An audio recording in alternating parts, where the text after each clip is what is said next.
Hello guys, myself Dhanush and you're watching Visible channel. In this video I'm going to show you how to remove your background image using your mobile phone. It only takes 5 minutes or less than 5 minutes to remove a background using your mobile phone. So let's dive into your mobile phone.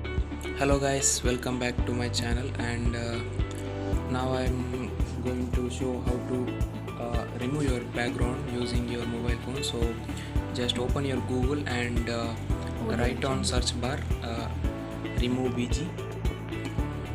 So then click on search. Now it will open interface like you see on first itself, remove image background. Just click on that. Now it opens. So then you can see here remove image background 100% automatically and free.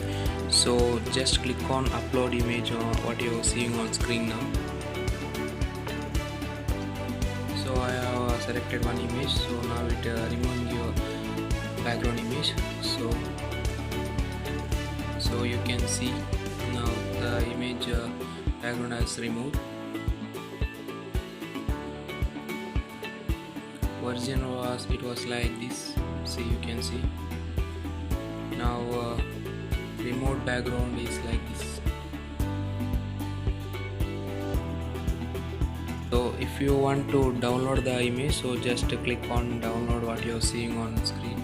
So download it. It will download now. So you can see the image what we have removed background of an image. So thank you for watching my video. If you like this video, just click on like and comment, share, subscribe. Thank you for watching this video.